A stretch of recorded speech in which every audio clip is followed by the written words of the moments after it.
இப்போ நம்ம சேத்திரத்தை குருச்சேத்திரம்ங்கிற அந்த பேர் இருந்த இடத்துல இருந்த கிரகத்துக்கு பேர் தான் அந்த குரு அப்படிங்கிற கிரகம்.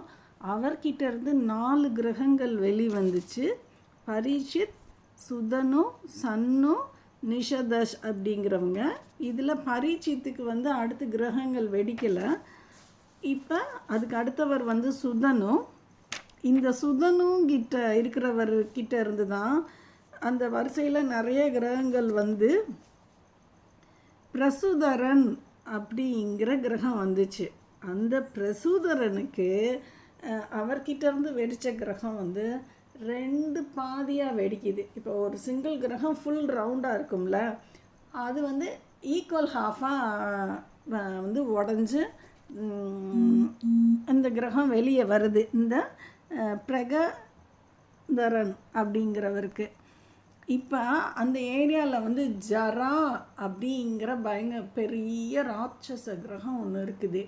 இந்த 2 கிரகமும் அந்த பிரகதரனோட வட்டப்பாதையில் சுற்றிக்கிட்டு இருக்கும்போது இந்த ஜரா அப்படிங்கிற ராட்சத கிரகம் இந்த 2 பீஸாக உடஞ்ச கிரகத்து மேலே மோதினோன்னா அந்த 2 பீஸும் ஒரே கிரகமாக மாறி அந்த கிரகம் ஜரா மோதினதுனால அந்த கிரகத்துக்கு பேர் ஜராசந்தன்.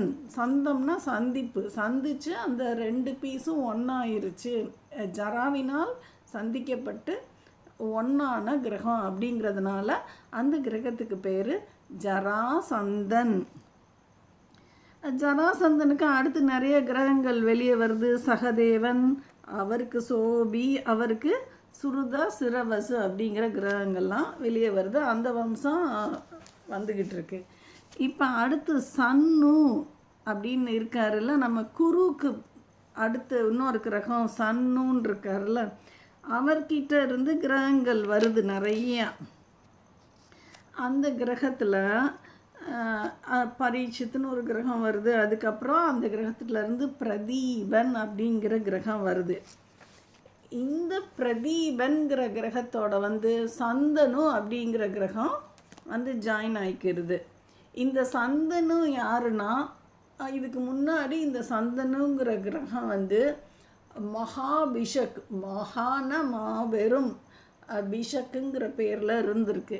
மாபெரும் கிரகமாக இருந்தது. அப்படி கால ஓட்டத்தில் கொஞ்சம் சைஸ் சின்னதாகி இப்போ சந்தனு அப்படிங்கிற கிரகமாகி பிரதீபனை